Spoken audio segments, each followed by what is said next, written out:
Hey, I'm Coach Wolverine, Coach Kelowna. and you're with us for another conversation over drinks. And today we are going to talk about the importance of having a support system. Or in terms that I would use, having a strong foundation. And I know right away, like you're like, what does that mean? Same thing we had, right? You're like, whoa.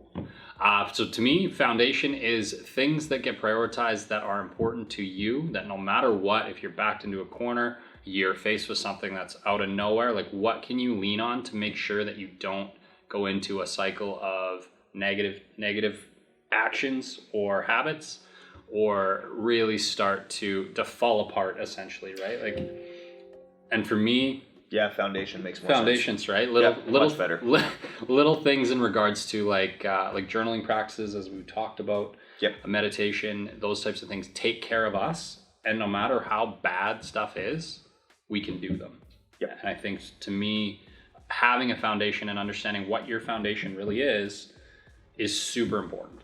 Mm-hmm. So no matter what you go through, what can you fall back on to make sure that you come back as soon as you can? You get back to feeling good and good things and positivity.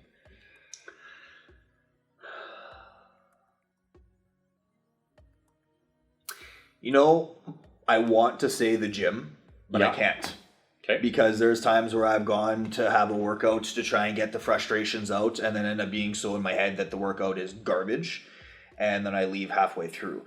Running, though, like doing trail running, that definitely has been good. Or music, actually cranking my favorite tunes and whatnot and going on a nature walk. That's always a good one. Unfortunately, things like journaling sometimes take my mind down those dark rabbit holes and make things worse. And same with meditation. I meditate on a daily basis, or I try to meditate on a daily basis anyways. But there's a lot of times where I come out of the meditation angrier than I went into it. And that would totally depend, right? For some of us, meditation is the escape. For some of us, meditation it's where we unpack some stuff, right? Yeah. Like, and I know for me, like, not necessarily journaling, but doing the quick gratitude jaunts down in the morning and gratitude stuff in the evening. Like, if I had the worst day ever, I can still come up with stuff that's there to be positive about. I guess, so on that, there is an exercise that I have been doing with journaling. Yep. Where I've actually been, so like if I'm in that funk, I'll, scan myself and figure out what it is in me that's being bothered, right? Is it is it a rooted thing? Is it from a trauma response or anything like that? And I will actually journal to myself in third person, like to my inner child. So like if I can think back to, say, something that happened and it's like, okay, I remember this specific incident happening when I was 7 years old. So then I would actually journal to myself, like, hi, 7-year-old Dylan, I'm now 30 years old. This is what life looks like. And then I would really interject my be who you needed when you were younger. Yep. And so I would write to myself whatever 7-year-old me would have needed to hear in that moment, whenever this trauma occurred or this experience occurred, that was to lead to whatever I'm going through now. And I've learned that if I hit the nail on the head, it's like a head to toe, goosebumps type deal. I'm like, oh yeah, that's it. And I feel completely refreshed and energized after that. So I guess that specific type of journaling I would consider helps, yes. And so that's what I mean, like, not mindlessly writing everything that's on your mind, because if you're in a negative space, you're going to write negative stuff. That doesn't help, right? So for me, it's as simple as I'm very much on like the quick hit stuff. So it's like, boom, here's my gratitude list. I'm going to go read 10 pages just because I like learning, right? And understanding that no matter what happens, I'm always able to learn something new. I look to that as a really positive thing. The gym for me is a big one. Like I get frustrated. I go put some work in the gym, and at the very least, I know like, hey, I'm gonna go work on stuff. And typically, what happens when I'm in a bad space, I'll go do something that I'm not very good at. So it's like, hey, I really need to work on my balance. I really need to work on my coordination. Or I really need to work on something that can get better like that. So finding an outlet that's like going to allow me to see progress when I'm in a negative space is nice, because it's like I can immediately do that. Whereas any of your typical hypertrophy workouts, muscle building workouts, like, we know it doesn't happen overnight. Yeah. So, see, I understand where you're coming with that, with like doing something new, but I like for myself, I know myself, and I'd probably just get frustrated that I couldn't get it right away. Because there are things like that, especially when it comes to physical stuff, like sports, physical activity, or gym of any sort. I do actually deal with a lot of instant gratification. Because when it comes to sports, other than my years of being overweight, I was able to pick up sports really, really quick. Yeah. And so, like, when I'm not able to pick it up, I'm just like, man, this sucks. I'm done with this. Which I'm guilty of doing too. Like, my actual, like, ability in sports, I would look at one point, I was like, oh, I can do anything. And now I'm like, I do like 5 things pretty good. Yeah. So it's those things, like, I know I was dealing with some physical stuff. So I was like, okay, I got to change my workouts. And I decided to, like, start skipping recently. And I'm like, not a good skipper from the thing, but I am much better than when I started. And it really took 5 weeks, which is nothing. And now I can consistently use skipping in a routine probably forever. So doing that is great. I mean, one thing too, everyone's different, right? Everyone's foundation is a little bit different. We always have similar building blocks, but like you said, for me, it's a gratitude list. For you, it's a body scan and a message to your younger self, right? Yep. So some form of writing. Some people love learning and like hey, I'm gonna just like learn things and soak up knowledge. But if you're not in the right headspace because that's not your thing, maybe it's not the day that you need to learn stuff. See, the learning one I can agree with too, unless it's just like a specific subject in my life that's bothering me, because then I'm trying to learn about said subject and then dissect it, right? And it's that need. It's rooted in a need to control things, and which is something that I've been avidly working on for very long time now. However, it's like, so if I purposely try and learn something completely different, then yeah, absolutely. But if I allow myself to fall down that rabbit hole and dissect whatever it is that I'm going through at that moment, it ends up definitely making it worse. Yeah, because again, you're in that negative space, right? And you've said it a ton of times. If you're in a space looking for, or even we talked about research, right? If you're looking for a certain thing, you're going to just search until you find it to validate how you feel. Yeah. It's not a matter of actually learning. You're just trying to prove yourself right. And that's not learning. The human mind will look for information to support whatever narrative we're currently telling yourself. And so for you guys, go and Google why coffee is good for your eyesight. And then also Google right after why coffee is bad for your eyesight. You will find equal amounts of information supporting both theories. So be mindful of that when you fall down the rabbit hole of trying to dissect whatever is going on in your life and going through the Google pages, trying to find something that just supports what you're currently believing. I mean, if you like coffee, drink it. Well, I think moderation is key. Just not too much. So it's the reality of a lot of things, right? Like if you do something consistently enough with a positive outcome in mind, chances are it's going to be a positive outcome. I tell this to my clients all the time. I can give you the worst program, but if you have 100% buy-in and 100% effort, you will get better results than I give you the best program ever and you don't like it and you don't do it with efficiency and with commitment. So it's as much as I want to say like, hey, my programs are better than X and Y, it's your effort is going to dictate your results. All I'm doing is giving you a road to walk down. With everything, you could literally have a program that's purely bodyweight squats, push-ups, jumping jacks, and sit-ups. And if you do that to the absolute best of your ability, you're going to get results. Even compared to spending $10,000 on a world elite Olympian trainer. And if you only do that half, you're not going to get the same results as just doing sit-ups and push-ups in your bedroom. Effort really is key. Effort, right? And work. Like you got to do the work, and nothing that we want. If we want it immediately, we can get it immediately. It's probably something more important out there you should be working on. Yeah. But as far as foundation goes, another big thing that we need to, like, as much as it is inside of us, there needs to be people. There are people around us that are willing to support us when stuff goes bad. Yeah. Right. And that's another thing. Like, especially men, we don't like asking for help. A lot of people don't in general, but like especially us, right? Admitting that we're in a position of weakness, admitting that if it is on the extreme sense of like, hey, like I need a basic thing, I need some help. But there's people there, and people, like we've discussed before, people that are close to you and know that you're genuine and you're acting in the right way, they will support you. And then you come back because you would do the exact same thing for them. If we're going through something the experience might be unique to us, but the feeling that is coming out of said experience is not unique. There is somebody else going through something similar somewhere out there. We're not alone, gentlemen. We're not alone. Okay. But yeah, that reaching out for help, and it really is. It's, I've learned that, women are conditioned through the media very prominently, but men are conditioned through peers. Okay. A lot, right? Like women can go into their friend groups and talks about things, right? Things that are bothering them, things that are through expression. They're just right? Naturally more expressive than. Yeah. Whereas if men go into their friend groups, it's looked at as very foreign, right? We compare ourselves to our friends, whether we want to admit it to ourselves or not. We do. Competition is still the number one motivator for guys to go into the gym. If you didn't know that, so exactly. And so we go into our friend groups, but even if we've known this group of guys for most of our lives, we still feel awkward talking about feelings. We do.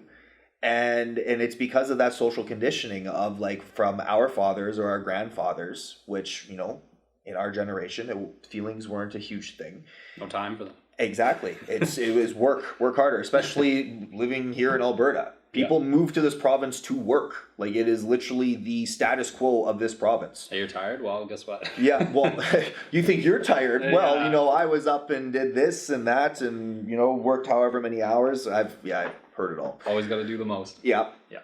But, true strength is actually owning one's vulnerability. And saying that I'm not okay is a big deal. I know for myself, I'm fortunate enough now over the last few years, I've developed good, groups of guy friends that are if anyone in the group needs to have a talk, we're in group chats and stuff like that. They're literally hey, does anyone have a minute? I need to talk.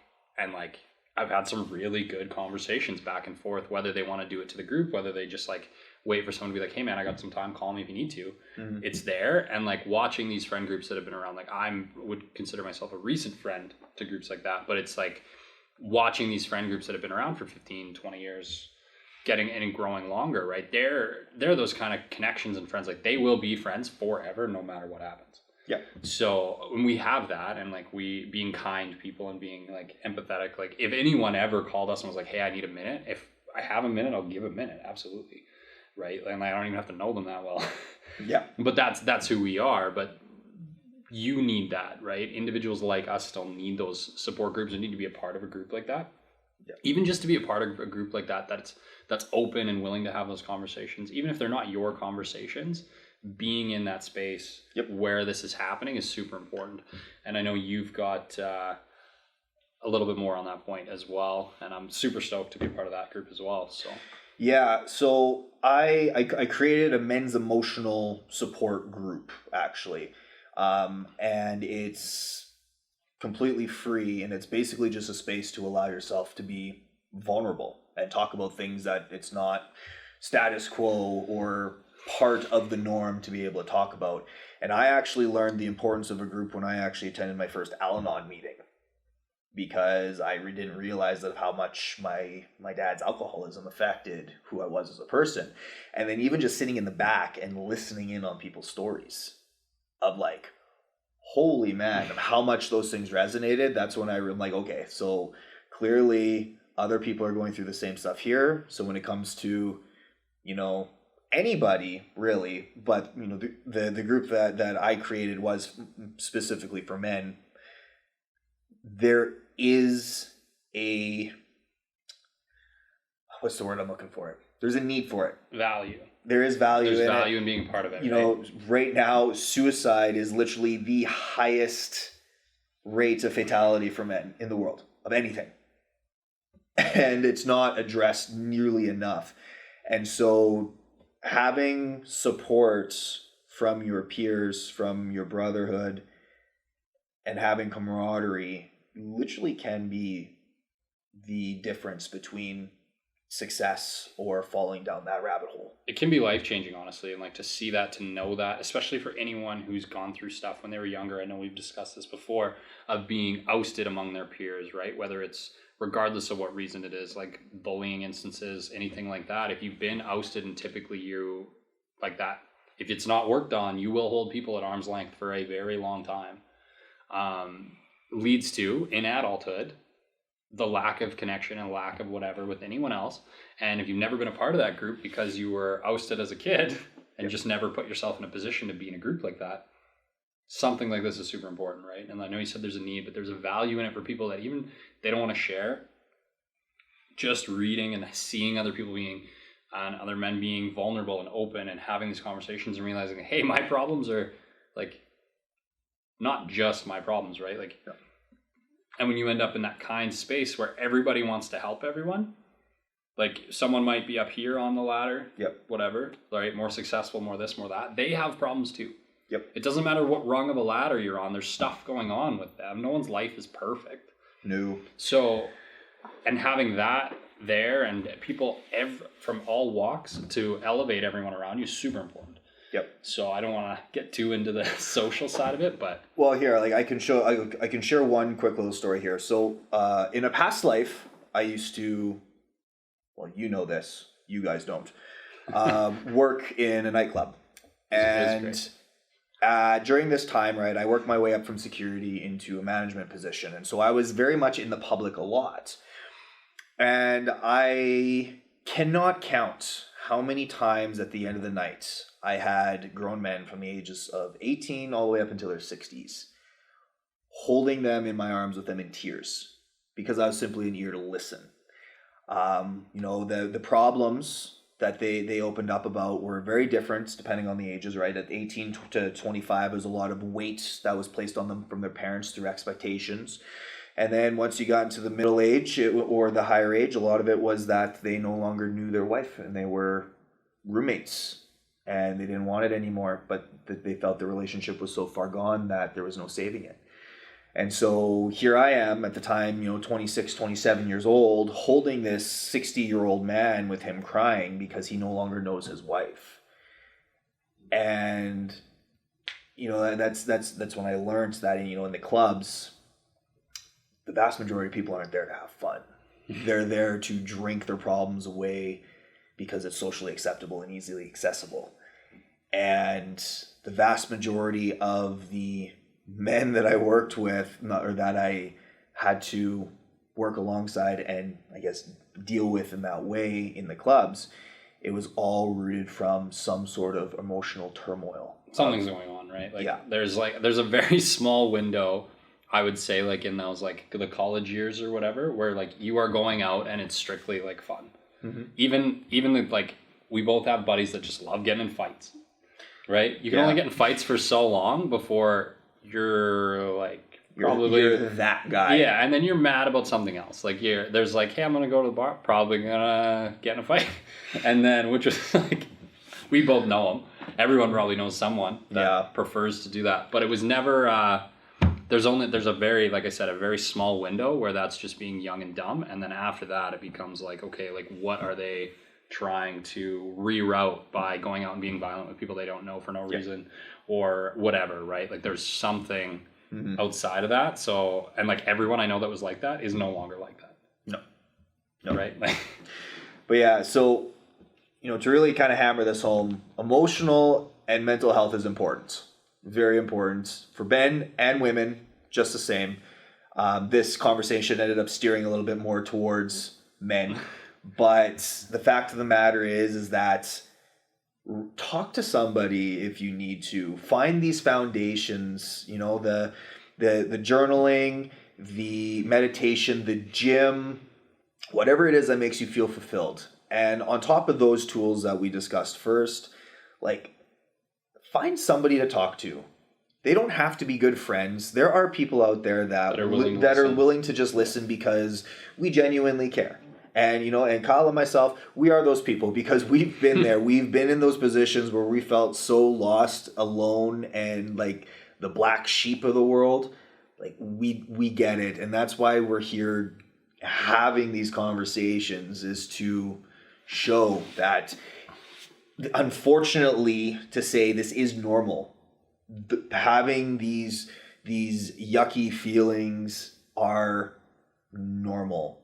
And it's okay. And it's okay. That